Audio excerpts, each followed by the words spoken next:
ahora dicen que sí hay tratado, cuando todas las extradiciones nosotros las hemos hecho con base en el Código de Procedimiento Penal.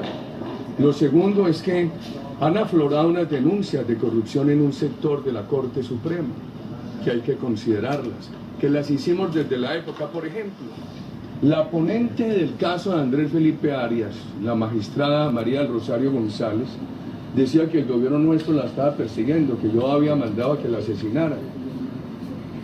Presentó un impedimento y no se lo aceptaron. En lugar de retirarse ella de la ponencia, fue la ponente que condenó a Arias. Y varios de los magistrados que firmaron esa sentencia contra Arias están acusados hoy por corrupción. Y la Corte ha negado un recurso universal, que es el recurso de segunda instancia. Inclusive nosotros teníamos la expectativa de que en una reforma que hay en el Congreso ahora se aprobara la segunda instancia y la Corte retroactiva.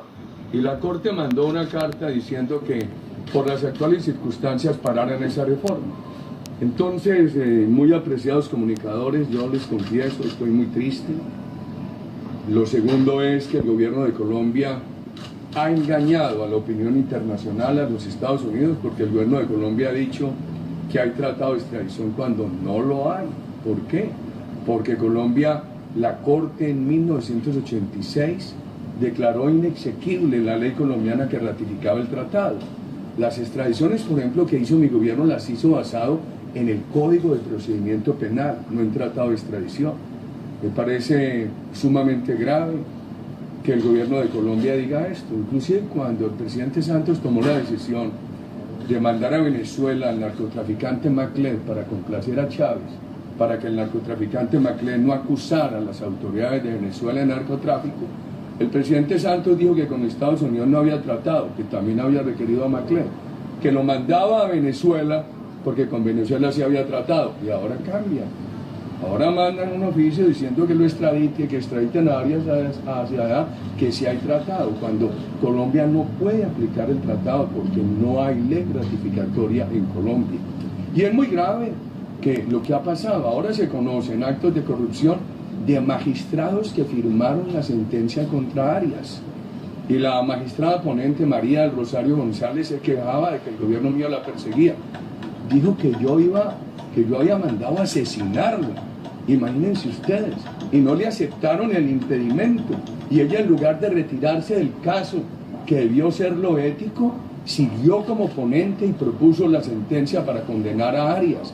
Y han negado el recurso de apelación, que es un recurso universal. Nosotros teníamos la expectativa de que una ley que hay avanzando en el Congreso ordenara el recurso universal de segunda instancia de apelación retroactivamente.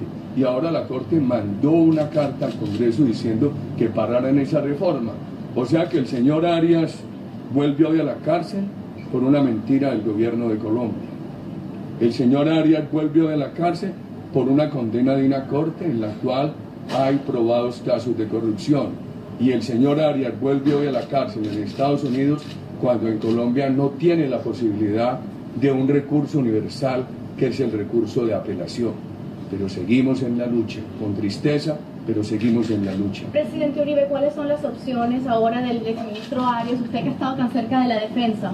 No, pues aquí hay recursos y los van a incoar, a proponer, pero la orden del juez es que mientras eso se tramita tiene que estar en la cárcel. En Colombia nosotros vamos a seguir la lucha, nosotros vamos a insistir en que pueda haber una apelación retroactiva, que la Corte la ha negado. Y por supuesto yo llegué a las 3 de la mañana de Estados Unidos, voy a volverme ya por Panamá, Barranquilla, porque tengo que estar en Santa Marta en un foro del partido a las 9 de la mañana.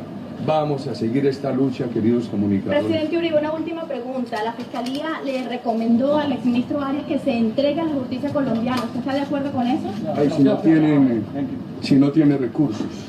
Si tuviera recursos sí, pero no se los dieron. Y no hay posibilidades ahora que se los den. Estoy seguro que si al ministro Arias le dieran ese recurso universal, que es el recurso de apelación, el ministro Arias no desistiría de avanzar en estos en este procedimiento aquí estaría sometido a la Corte, pero además de el caso de corrupción, además de la opinión con la cual el gobierno nacional sobre extradición ha engañado a los Estados Unidos, además de todo eso, hay una negativa a que el ministro Arias tenga un recurso que debe tener cualquier persona en el mundo, que es el recurso de apelación. ¿Corre riesgo su vida? ¿La del exministro Arias una vez que llega a Colombia? Mire, no, para no hacer especulaciones, hay un tema gravísimo en esto, que se lo repito, un gobierno que mintió, que dijo que hay extradición por tratado cuando no tenemos un tratado que sea aplicable. Segundo, casos probados de corrupción en un sector de la Corte Suprema. Y tercero, le han negado al ministro Arias, como a muchos de los colombianos y de mis compañeros, un recurso universal, que es el recurso de apelación. Esto es lo fundamental. Queridos comunicadores, yo tengo que tomar un vuelo a las 6 de la tarde.